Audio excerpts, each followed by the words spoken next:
August 18, 1944, at 10:22 hours, 320 feet down in the depths of the South China Sea. Lieutenant Commander Henry Munson peered through the periscope, his eyes straining in the darkness as radar painted the image of an approaching convoy.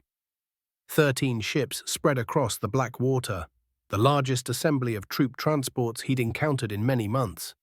Munson had no way of knowing that his submarine, the USS Rasha, was about to unleash the deadliest night in the entire history of Japanese naval transport.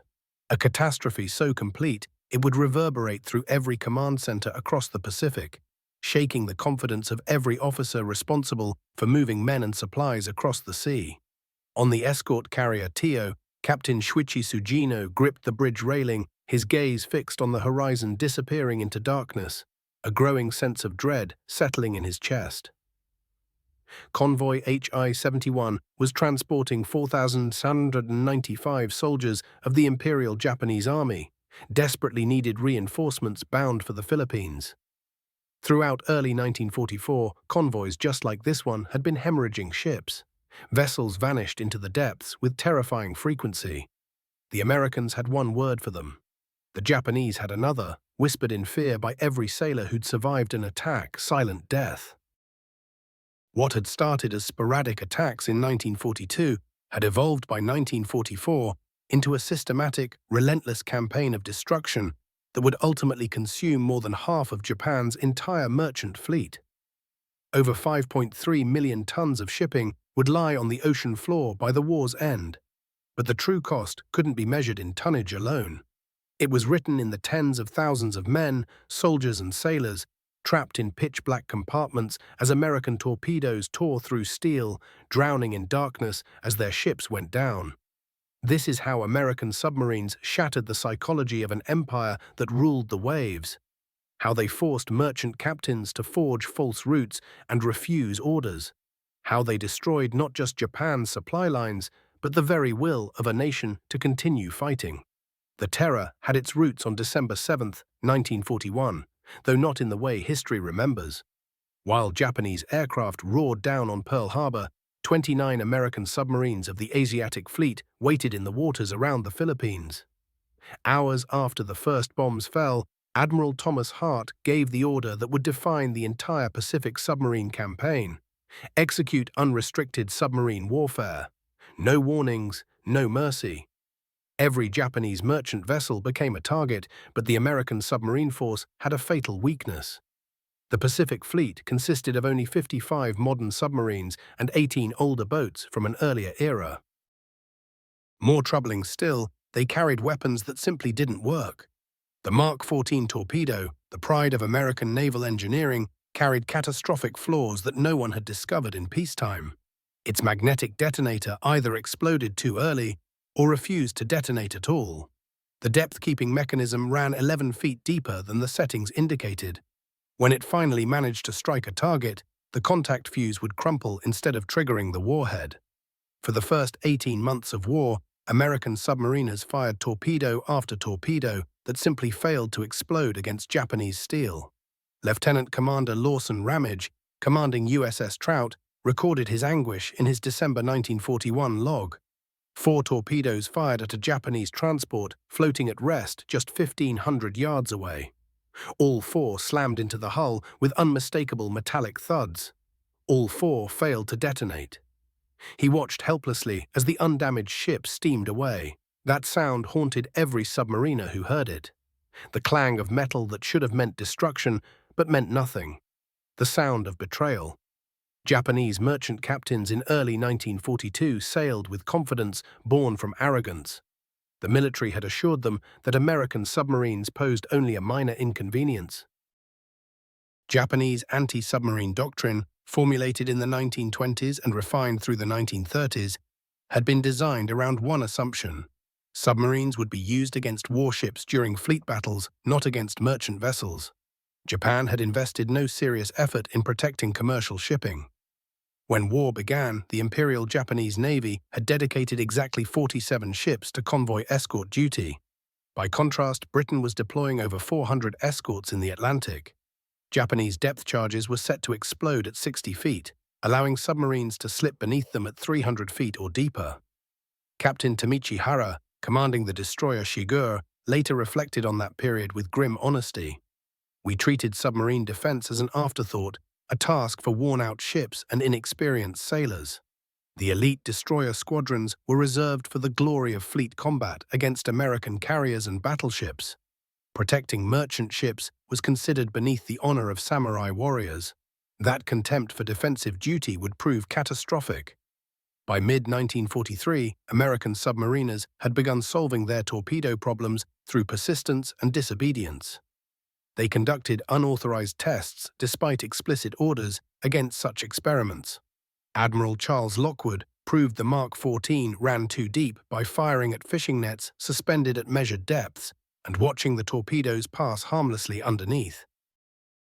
Submarine captains proved the contact fuses were faulty by test firing against Hawaiian cliffs and observing that the weapons struck but failed to explode until tumbling back into deeper water where pressure finally detonated them. Once these critical defects were corrected, American submarines transformed into the most lethal commerce raiders in the history of naval warfare. The mathematics of destruction became devastating. In 1942 alone, American submarines sank roughly 180 Japanese merchant ships, destroying about 725,000 tons of shipping. Torpedo manufacturing bottlenecks had limited their effectiveness, and many captains trained in peacetime were too cautious in their tactics. But as bolder commanders replaced timid ones, as code-breaking provided exact convoy routes, as shipyards produced 40 new submarines annually, the campaign accelerated beyond Japan's capacity to respond or resist. On the cargo ship Tatsutamaru on February 8, 1943, the executive officer Yoshio Nakamura made his final entry in his private diary. Radar contact, American submarine. Decades later, his diary washed ashore near Yokohama, a ghostly artifact from the depths. USS Tarpon had fired 4 torpedoes that morning. All 4 found their target. Tatsutamaru went down in 90 seconds, descending so rapidly that 943 passengers and crew never reached the lifeboats, never even made it to the deck. She had been a celebrated luxury liner, the pride of the Nippon Yusen Kaisha Line, carrying tourists between San Francisco and Tokyo for 12 years before the war consumed everything. In moments, she was simply gone. Nakamura's pocket watch stopped at 3:47. The loss of Tatsutamaru marked a turning point in the minds of Japanese merchant officers. Those who had sailed without fear now requested transfers to shore positions. Crews began demanding double wages just to make voyages through the Luzon Strait, a body of water that Japanese sailors had begun calling Torpedo Alley. The Japanese merchant fleet, which needed 6 million tons of operational shipping to sustain the empire's economy and feed its war machine, was hemorrhaging vessels faster than the shipyards could build replacements. Warrant Officer Kazuo Sakamoto, serving as a convoy escort commander aboard the destroyer Hamikaze, filed a report in April 1943 that was classified by Japanese naval intelligence but later captured when American forces seized Manila. American submarines possess intelligence suggesting they know our routes in advance. They take position at our choke points. They attack at night using surface radar we cannot detect, then vanish before our escorts can respond. Our depth charges cannot reach them at depth. Our sonar cannot penetrate the thermal layers where they hide. We are fighting an enemy we cannot see and cannot damage. The Americans had indeed broken into the Japanese naval codes. Operation Magic provided submarine captains with the precise routes, exact schedules, and and sometimes even the cargo manifests of Japanese convoys. Combined with ultra-intelligence from cracking the Japanese merchant shipping cipher, American submariners possessed intelligence that made them feel like they were reading tomorrow's newspaper. It was not warfare in any traditional sense. It was organized slaughter, executed with perfect knowledge and flawless timing. By mid-1943, the number of American submarines in the Pacific had doubled from 55 to 104. Each submarine conducted roughly 5 patrols annually. Each patrol lasted approximately 2 months. With 100 submarines operating simultaneously, Japanese merchant vessels faced a gauntlet of steel stretching from the Japanese homeland south to Singapore, west to the Philippines, east to New Guinea. Every major shipping lane bristled with danger. Every important harbor was under observation. Convoys that sailed on predictable schedules toward predictable destinations had become floating tombs for thousands of men. The summer of 1943 brought particular nightmares for Japanese merchant sailors. On July the 23rd, the transport Montevideo Maru, carrying more than 1,000 Australian prisoners of war and civilians, was struck by torpedoes from USS Sturgeon off the Philippine coast. The ship disappeared beneath the surface in just 11 minutes. None of the prisoners survived, though the Japanese crew members managed to escape and be rescued. The incident would become Australia's worst maritime tragedy in history, yet it remained hidden from public knowledge until after the war ended. American submariners had no capability to identify prisoner transports. There was no way to distinguish them from ordinary troop transports. Lieutenant Takashi Nakao, an escort officer serving aboard the destroyer Urakazi, kept a private journal that survived the conflict. His entry from August 1943 captures the desperation that had gripped Japanese officers. Lost 3 ships this week to American submarines. These convoys have become suicide runs. The merchant captains argue with my orders now, insisting on routes that add days to the journey, but avoid the areas where American submarines have been spotted. I cannot fault them for it. Last month we lost 7 transports in the Makassar Strait. The Americans are everywhere and nowhere at once. We catch glimpses of their periscopes for mere seconds before the torpedoes strike. By the time we launch the depth charges, they have already descended into the depths. Our escorts spend hours dropping charges into empty water, while men drowning on the surface perish because we dare not stop to attempt rescue. The death toll extended far beyond sailors and soldiers. Japanese transports carried hundreds of thousands of forced laborers, conscripted from conquered territories and pressed into service. When vessels carrying these men sank, they were trapped in sealed compartments below decks, with no possibility of escape. Additionally, Allied prisoners of war were being transported on unmarked ships that survivors would later call hell ships. When American submarines sent these vessels to the bottom, thousands of Allied prisoners perished in the darkness. Historical estimates place the number of Allied prisoners of war who died in submarine attacks at approximately 10,800. The Americans had no knowledge that prisoners were aboard. Japanese ships carried no markings indicating the presence of captives, no compliance with the Geneva Convention protocols that should have protected them. By January 1944, Japan's shipping crisis had become acute. The empire required 5,900,000 tons of merchant vessels to maintain both civilian sustenance and military operations. Yet actual operational tonnage had plummeted to just 4,100,000 tons. New construction could not approach the replacement rate for losses. January 1944 saw 112,000 tons sent to the bottom. February brought the destruction of 217,000 tons. March saw 167,000 tons lost.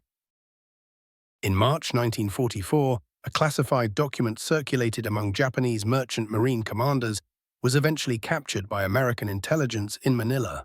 The document, titled Analysis of Convoy Defense Failures, laid out the bleak mathematics with devastating clarity. American submarines attack using surface radar at night, a capability our escort vessels do not possess. They coordinate in organized wolf packs, something we believed only German U-boats attempted. They possess reliable torpedoes that detonate on contact, unlike our Type 93, which frequently fails to explode. Most significantly, they receive intelligence regarding our convoy routes from unknown sources, allowing them to position themselves in advance for attack.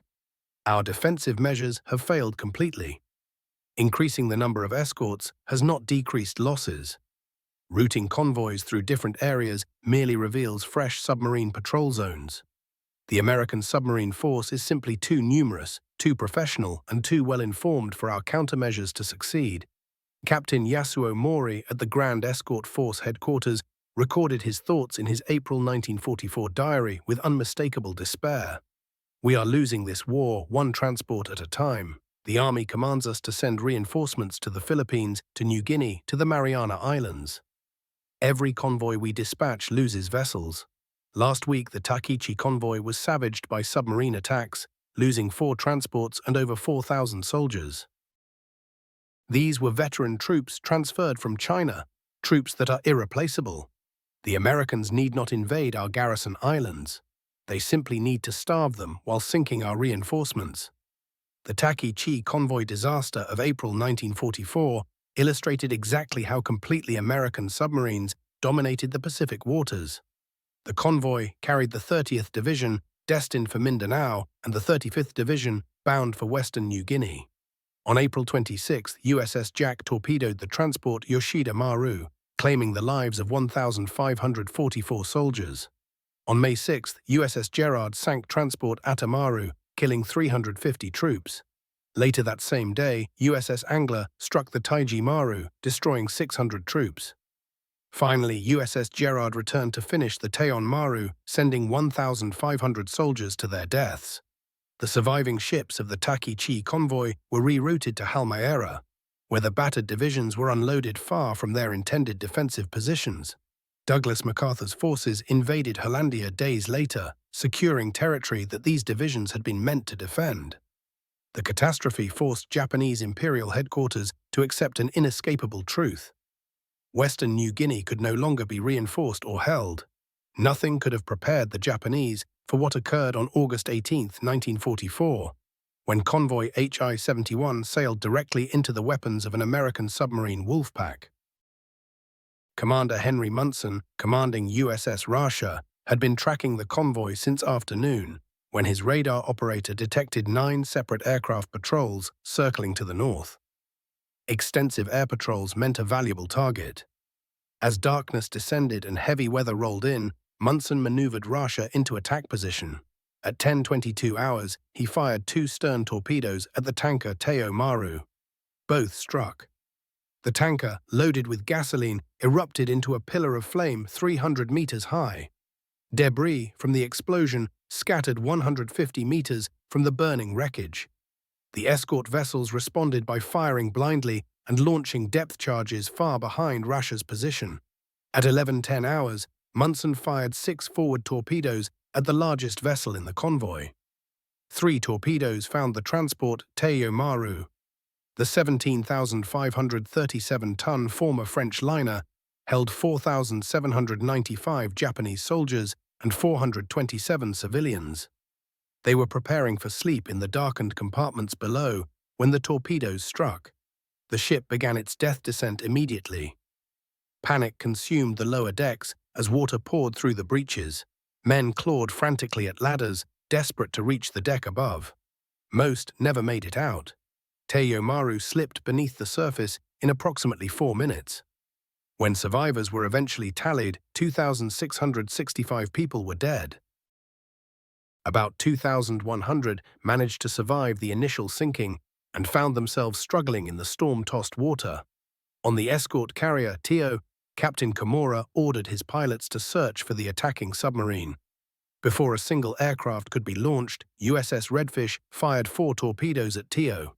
2 struck home. The escort carrier's aviation fuel ignited in massive explosions.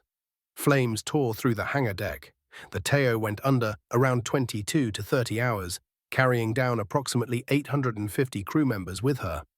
Just past midnight, Rasha unleashed 4 more tornadoes at a cargo transport vessel named Asian Maru. 3 of the 4 struck home. Inside her hold sat ammunition, tons of it. When the warheads detonated, the blast sent a massive pressure wave across the water that slammed into Rasha's bridge 2 kilometers away, knocking men to their knees from the sheer force. Munson made a sharp turn to starboard and fired 2 torpedoes from the stern tubes toward an armed merchant cruiser, Noxiro Maru. Both found their mark. The cruiser slowed to barely 5 knots before settling lower in the water, her fate sealed. At 00:33 hours, USS Spadefish, with Lieutenant Commander Gordon Underwood at the helm, released 6 torpedoes at the landing craft depot ship Tamatsu Maru. 2 of them connected with devastating precision.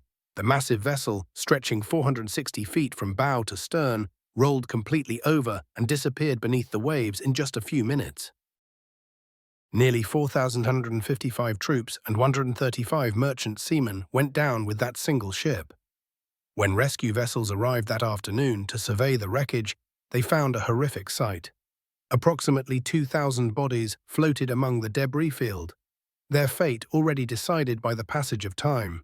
The typhoon that had scattered the convoy originally now worked against any hope of rescue, its heavy seas making it impossible for rescuers to reach those struggling in the water.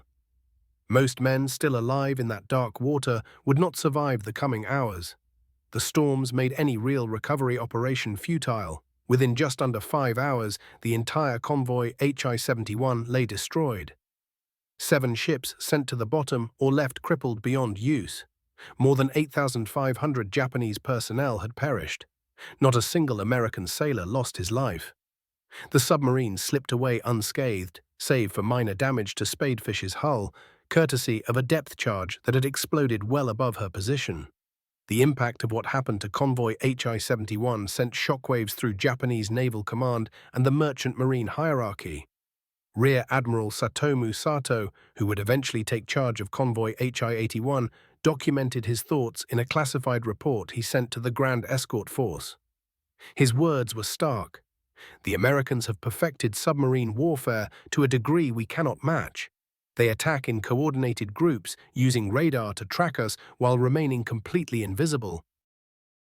They fire incredibly accurate torpedoes from positions we cannot even detect. Our escorts are essentially powerless against them.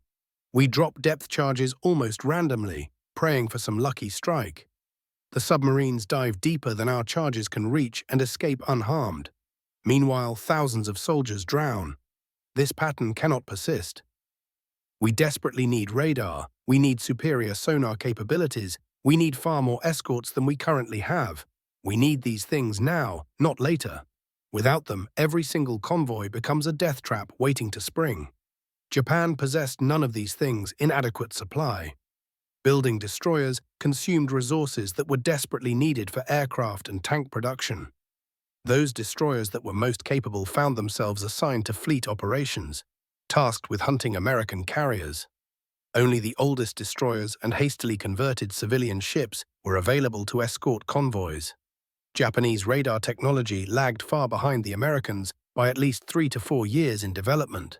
The first radar units suitable for shipboard installation did not begin appearing until very late in 1943.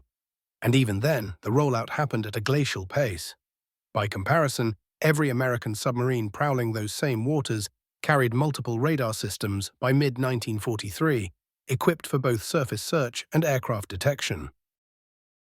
Captain Kazushi Matsumura, a merchant marine officer who survived when Nitsurin Maru went down in September 1944, provided haunting testimony years after the war. "We knew the Americans were somewhere out there waiting for us. It was never a question of whether we would be attacked, the only question was when." Sailing through Luzon Strait at night, every single man aboard remained conscious and alert.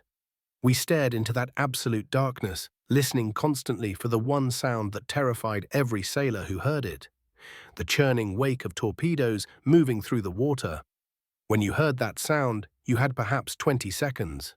20 seconds to decide if you would jump into the ocean or run for the lifeboats. Usually there was simply no time for either option. The torpedo would hit, the entire ship would shudder from the impact, and water would pour in like a broken dam. If you were trapped below deck, drowning was certain.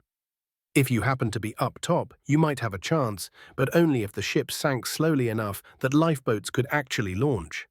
But most ships sank in only minutes. The Americans fired patterns of torpedoes, ensuring multiple hits on every target. We called them the silent death because you never saw them coming. Just the sound racing through the water, then the explosion, then screaming, then nothing but darkness. By late 1944, circumstances had deteriorated into something the Japanese had never planned for. November 1944 brought Convoy HI-81, which was attempting to transport the 23rd Division from Manchuria all the way to the Philippines. The convoy carried escort carriers Shinyo and Akitsumaru, the destroyer Akashi, several other escort vessels, and 3 landing craft depot ships, Shin Shumaru, Kabitsumaru, and Maya Sunmaru. The depot ships alone were crammed with 4,500 soldiers. On November 17, 1944, USS Queenfish fired 4 torpedoes at Akitsumaru. 3 struck the carrier hard. She went down in exactly 3 minutes. Over 2,150 men perished, most of them soldiers from the 23rd Division who had been sealed below decks when the carrier sank. Hours after that disaster, USS Pakuda hunted down Maya Sunmaru, a landing ship that received multiple torpedo hits. The vessel exploded and sank, taking 3,437 men to the bottom. The following night brought another attack. USS Spadefish came at the convoy again, this time targeting the escort carrier Shinyo with 4 torpedoes. All 4 connected. The carrier caught fire from the internal explosions and went under, claiming 1,130 Japanese sailors. In that same action, submarine chaser number 156 was destroyed with its entire crew. Over those 4 brutal days, Convoy HI-81 lost 4 major combat vessels and nearly 7,000 men. The remaining ships turned back toward Shanghai, where they took on replacement escorts and split into 2 separate groups. One group managed to reach Manila on December 2nd. The other made it to Singapore on December 4th. But the 23rd Division that arrived was a shadow of what it had been before the voyage. Most of its heavy equipment, artillery and supply trains lay at the bottom of the ocean.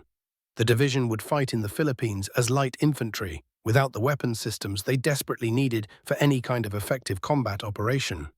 Japanese military leadership could no longer hide from the truth about American submarines.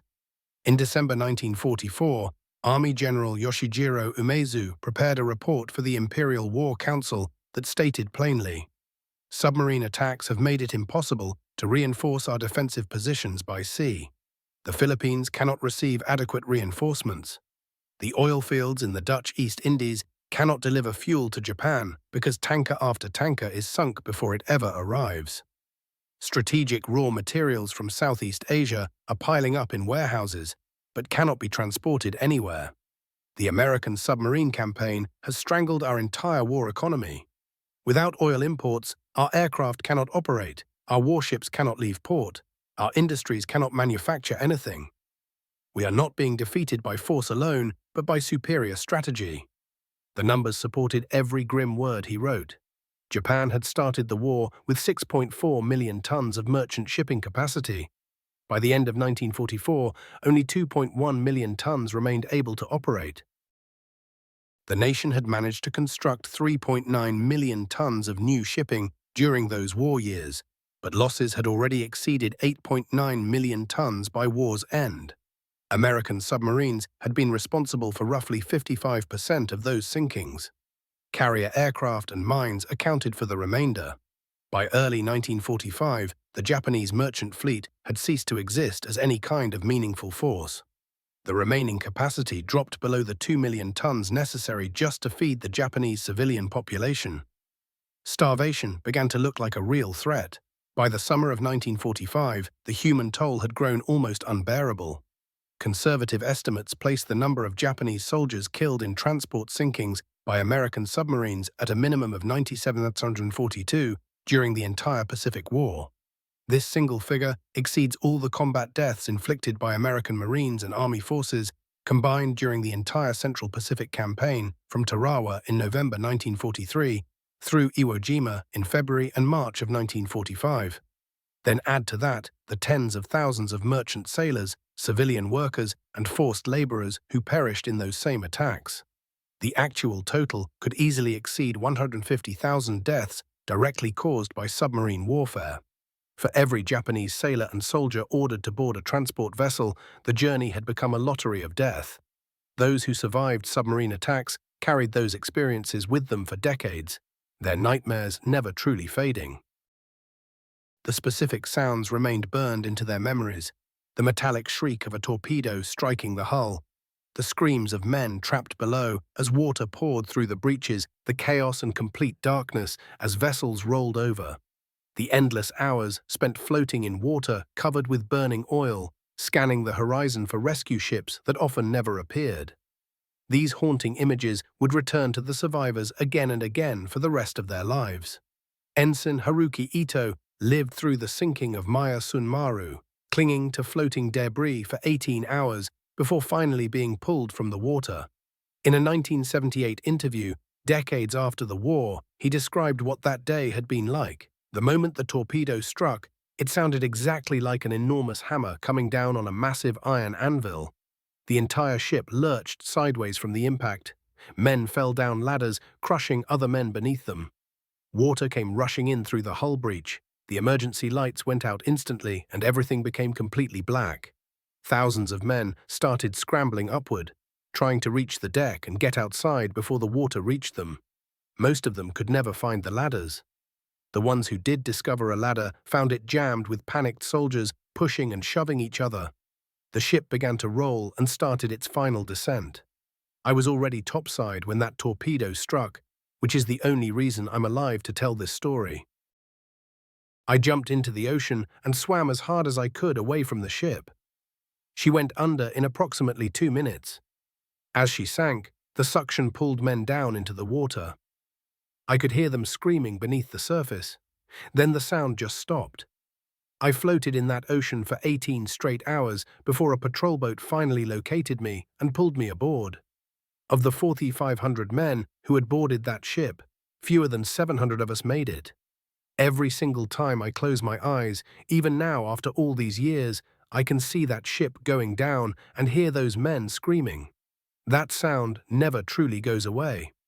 By early 1945, American submarines confronted an entirely unexpected problem. They had eliminated so many targets that they could not find enough ships left to sink. The Japanese merchant fleet had been so completely obliterated that submarines would return from patrol missions having never fired a single torpedo. Lieutenant Commander Eugene Fluckey, commanding USS Barb, began attacking shore installations, locomotives, and factories along the Japanese coast using his deck gun, simply because no ships remained to target. Commander Lawson Ramage of USS Parsh requested a transfer from submarine duty because submarine warfare had effectively become pointless when no merchant targets existed. The strategic accomplishment of the submarine campaign exceeded anything the pre-war planners had ever imagined possible. Japan's entire war economy had collapsed, not because factories were destroyed by bombing, but because raw materials could not physically reach those factories anymore. Oil tankers from the Dutch East Indies went down before they could deliver fuel to Japan. Rubber, tin, and other critical strategic materials piled up in Southeast Asian ports, but could not be transported anywhere. Food supplies from Korea and Manchuria that the Japanese population desperately needed could not be delivered safely across the waters. By March 1945, Japan's oil reserves had been essentially exhausted. The combined fleet could no longer engage in combat operations due to the complete absence of fuel. Aircraft remained grounded because aviation gasoline was no longer available. Training flights were completely cancelled because fuel could not be spared for anything non-essential. The once powerful Imperial Japanese Navy found itself reduced to a handful of operational warships that sat uselessly in harbor, functioning only as floating gun batteries with no ability to leave port. In April 1945, USS Taranti under Lieutenant Commander George Street conducted what would rank among the last significant submarine actions of the entire war, sinking 4 vessels in the Gulf of Tonkin. But by this point, meaningful Japanese merchant shipping had effectively ceased to exist anywhere in the Pacific. The war against commerce had reached its absolute conclusion. The submarines had achieved complete and total victory.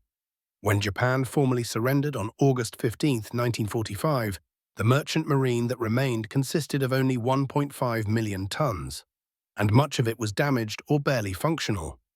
Starting with the original 6.4 million tons present in December 1941, plus the 3.9 million tons constructed during the war years, a total of 8.8 million tons had been sunk or destroyed. The Japanese merchant fleet had been annihilated more completely than any merchant marine in recorded history. The cost to America had been significant but not catastrophic. 52 American submarines were lost in combat operations, and 356 American submarine personnel were killed. This represented a casualty rate of approximately 22%, the highest among any branch of the American military during World War II. but the exchange ratio was absolutely devastating for Japan. For each American submarine that went down, Japanese shipping losses totaled roughly 20,000 tons, along with thousands of lives. No military campaign in all of history had ever achieved such overwhelming strategic results with such a small fighting force. Just 288 American submarines, representing less than 2% of total American naval tonnage, had successfully strangled an entire empire. The dominance of American submarines came from several factors that combined to create overwhelming technological superiority. First came the technological advantages. American submarines carried surface search radar, aircraft warning radar, and sonar systems substantially superior to their Japanese counterparts. By late 1944, American submarines even possessed sonar, capable of detecting mines beneath the surface. American torpedoes, once the design flaws had been corrected, performed reliably and lethally. The Mark 14 could reach out to 4,500 meters and maintained a speed of 46 knots. The Mark 18 electric torpedo operated silently, leaving no visible wake that might reveal where the submarine was hiding. Second came intelligence superiority. Operation Magic and Ultra code-breaking operations delivered precise advance warning about where convoys would travel, when they would arrive, and what cargo they carried. American submarine commanders knew exactly where their targets would be days before those ships ever reached the patrol zones.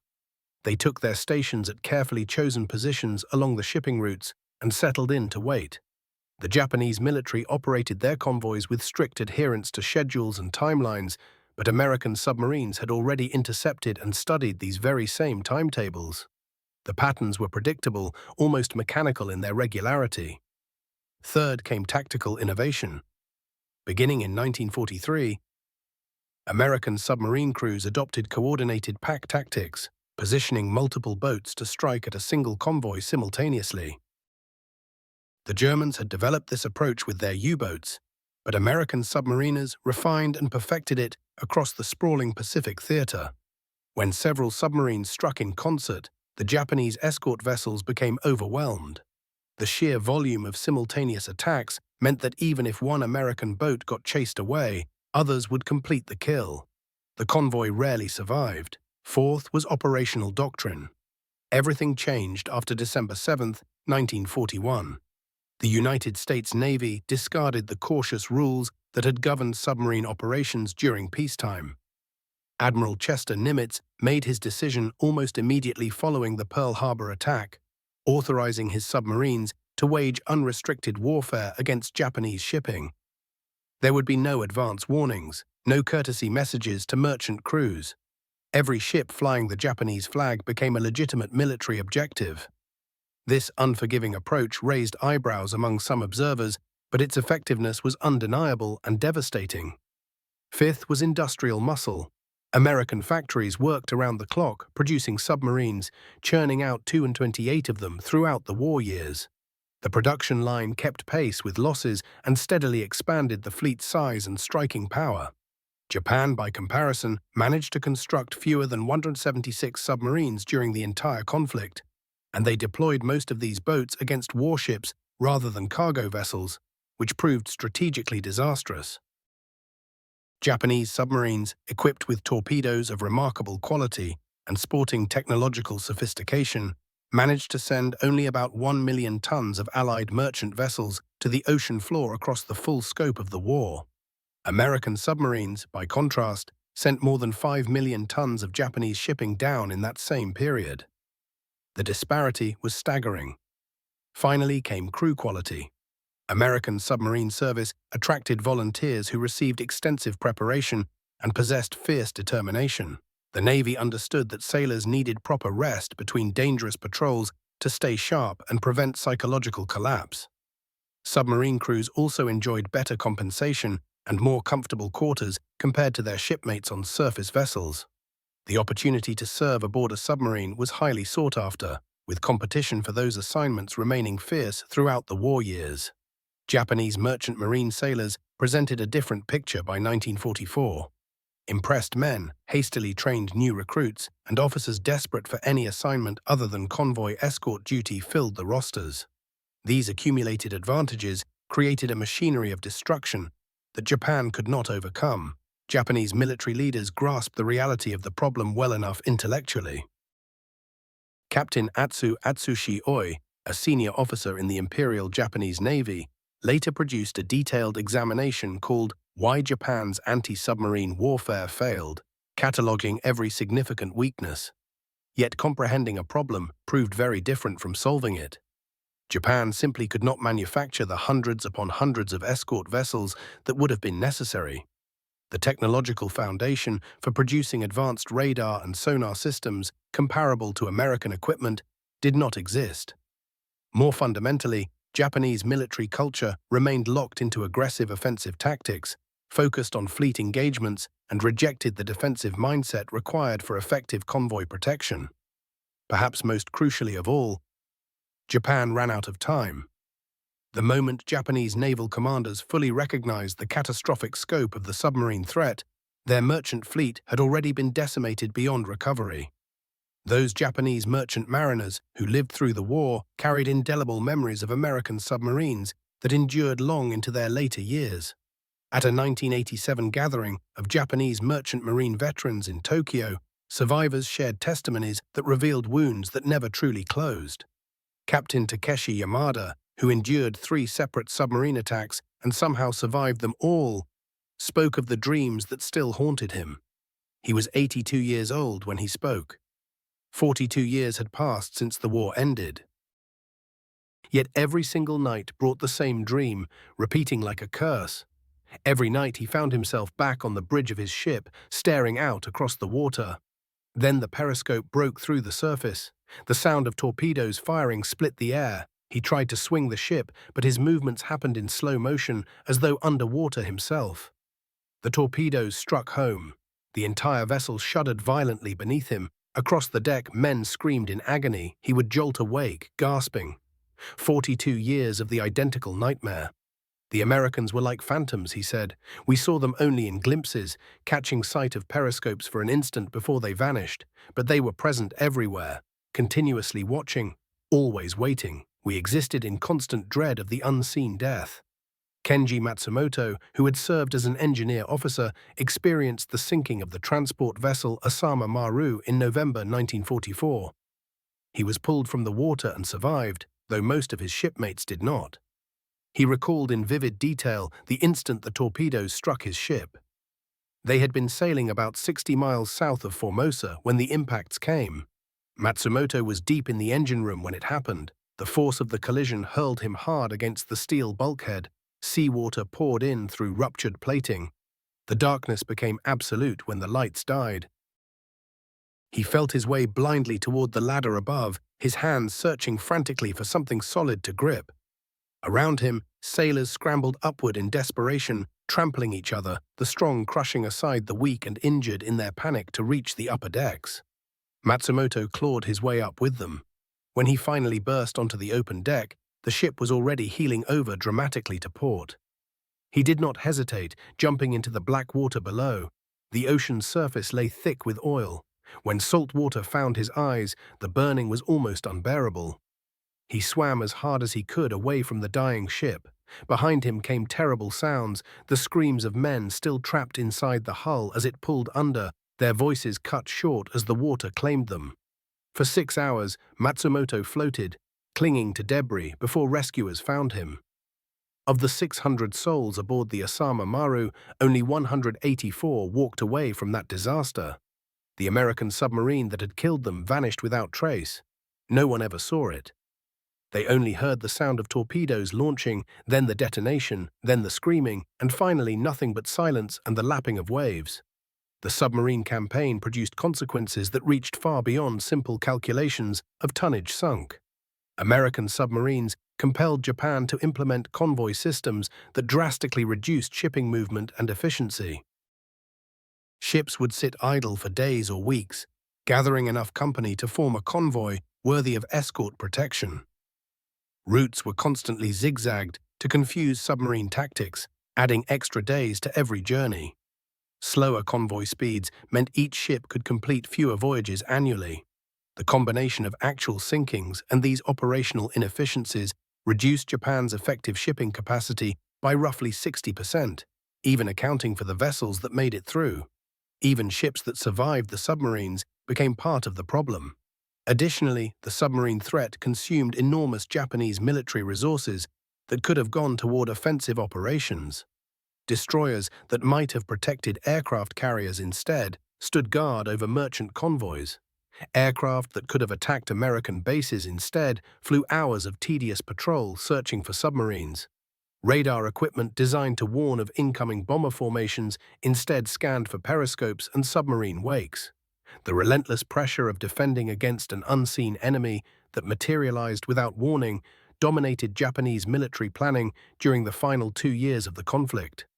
Most significantly, submarine warfare shattered Japanese hopes for a viable defensive strategy. Operation Show, the Japanese plan for defending the Philippine Islands, required enormous quantities of reinforcements and supplies flowing into the garrison positions. American submarines made these reinforcements impossible to deliver. When the Battle of Leyte Gulf took place in October 1944, Japanese forces in the Philippines fought with substantially fewer troops than their command structure had planned for, because submarines had destroyed the transport convoys carrying those reinforcements. Japanese defensive positions scattered throughout the Pacific Island chain suffered from chronic shortages of supplies and undermanned garrisons because submarines consistently interdicted the supply routes flowing from Japan. General Douglas MacArthur's strategy of island hopping, advancing rapidly through the Pacific toward Japan itself, succeeded partly because Japanese garrisons found themselves cut off from support, running on dwindling supplies, unable to receive reinforcements. American submarines created that isolation. Every Japanese garrison that MacArthur's forces bypassed left behind to wither on its island, while the general's army pushed forward toward the Japanese homeland, remained cut off specifically because submarines had severed its lifelines. The American strategic bombing campaign against Japanese cities gained success partly because Japanese fighter aircraft lacked the fuel to intercept American bombers in significant numbers. Submarines had sunk the oil tankers that would have transported petroleum from the Dutch East Indies to Japanese refineries. Without fuel, the Japanese Air Force remained grounded. The American submarine campaign stands as the most successful commerce destruction operation in all of naval history. German U-boats in the Atlantic Ocean managed to sink 14 million tons of Allied shipping, yet they failed to break British resolve or capacity to continue the fight. British submarines preying on German commerce found themselves hampered by Germany's direct land connections to European resources and supplies. Japanese submarines concentrated their efforts on military warships rather than merchant shipping and therefore produced minimal strategic impact. Only American submarines achieved complete success in this arena, systematically destroying an enemy's entire merchant fleet and effectively crippling that enemy's war economy through warfare against commerce alone. This campaign reshaped naval doctrine and military thinking worldwide during the post-war period. The United States Navy, recognizing the devastating power that submarines had demonstrated, placed nuclear submarines at the absolute core of Cold War naval strategy. The Soviet Union, analyzing American operations in the Pacific, constructed the world's largest submarine fleet. Contemporary naval strategy now assumes that submarines will control commerce warfare in any future major conflict.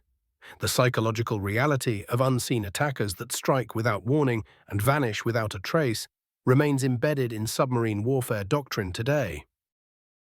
For Japan, the submarine campaign left behind a profound national wound. Japanese maritime policy after the war reflected this trauma. The Japan Maritime Self-Defense Force, built from scratch after 1945, invested enormous resources in anti-submarine warfare capabilities. Japanese scientists and engineers developed world-class expertise in sonar systems and anti-submarine detection. The remembrance of 8.8 million tons of shipping lost and more than 100,000 lives claimed by submarines created an iron resolve that such vulnerability would never be permitted again.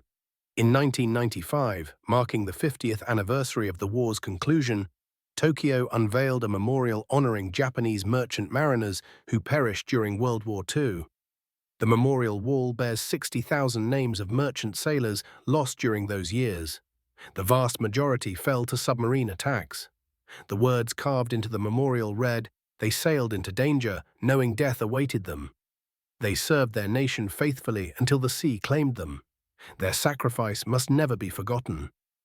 Thousands of those names represent crews of the Great Convoy disasters. 4,755 men crewing the Tomatsu Maru sent to the bottom in minutes by USS Spadefish. 2,665 people aboard the Tai Maru, torpedoed by USS Rasha. 3,437 soldiers on the Mayasan Maru, destroyed by USS Pakuda. 1,481 passengers and crew of the Tatsu Tamaru Aru dispatched to the depths by USS Topon. These names represent merely a fraction of the total dead. For every casualty whose name was recorded, 3 more perished without any official documentation. They vanished in ships that sank so completely that accurate casualty lists could never be assembled. The final tally of American submarine operations against Japan presents numbers almost beyond comprehension. American submarines sent 1,314 Japanese merchant vessels to the ocean floor. Over 5.3 million tons of merchant shipping destroyed. 97,342 Japanese soldiers killed in transport sinkings alone. Tens of thousands of merchant sailors lost. Thousands of forced laborers and prisoners of war killed. Japan's war economy rendered inoperable. Strategic resources unable to reach the homeland islands. Oil supplies depleted. Food imports terminated. Industrial production ground to a halt. All of this accomplished by a submarine force that at its peak numbered no more than 288 boats, with just 36,000 personnel manning them. The American submariners who accomplished this paid a terrible cost themselves. 22% were killed in action, the highest casualty rate suffered by any branch of the American military during World War II. 52 submarines were destroyed. 356 men never came home. These sailors waged a concealed war beneath the waves. The American public knew nothing of their efforts. Newsreels made no mention of their victories. Their achievements remained classified as secret until the war concluded. They endured depth-charge assaults lasting for hours on end. The crushing pressure that existed at extreme depth. Equipment malfunctions far removed from any support or rescue. They lived with the unrelenting psychological pressure of existing in an environment where any single error meant death for everyone aboard. Yet they succeeded beyond anything their commanders had dared to imagine. They revolutionized submarine warfare, transforming it from an experimental curiosity into the supreme weapon of naval combat. They proved that a small force of highly trained specialists, equipped with advanced technology, could produce strategic consequences that far exceeded what their numbers alone would suggest possible. They demonstrated that economic warfare, pursued methodically and relentlessly, could devastate an enemy's capacity to continue fighting more effectively than direct military engagement. They showed that intelligence, technology, and tactical creativity could overcome enormous numerical disadvantages and achieve complete victory. For the Japanese merchant sailors, naval personnel, and soldiers who confronted American submarines throughout the Pacific War, the experience was dominated by helplessness and fear. They sailed through waters hunted by invisible predators. They watched as torpedoes materialized from the darkness and tore through steel bulkheads. They listened to shipmates trapped in compartments flooded with seawater, heard them screaming as the cold water rose. They found themselves floating in oily water, praying for rescue that frequently never arrived. Yet they continued sailing because duty required it, even as terror gripped their hearts. Japanese sailors and soldiers feared American submarines more intensely than anything else, because these submarines represented a threat that could not be countered, could not be seen, could not be predicted, and could not be escaped. Confronted with this invisible constant threat, Japanese personnel possessed no defense. They could only sail onward and hope their luck held. The majority were not so fortunate. The Silent Death, as Japanese sailors had named American submarines, killed more Japanese than any other weapon system in the entire Pacific War. Save only aerial bombing campaigns, it obliterated Japan's capacity to maintain its far-flung empire. It cut Japanese garrisons off from rescue and resupply across the Pacific Islands. It strangled Japan's entire war economy. 60 years after the war's conclusion, aging survivors still woke from sleep screaming, their minds reliving the moment torpedoes struck their vessels. American submarines did far more than merely sink ships. They sank Japan's capacity to wage war itself and destroyed the morale of every Japanese sailor who watched his ship sink beneath the surface. The terror was not the fear of dying honorably in combat. The terror was the terror of dying helplessly, imprisoned in a flooding compartment, drowning in blackness while an unseen enemy disappeared safely into the depths. That fear, that helplessness, that inability to fight back, explains precisely why Japanese sailors designated American submarines as the weapon they feared above all others throughout the Pacific War. That fear never truly left them.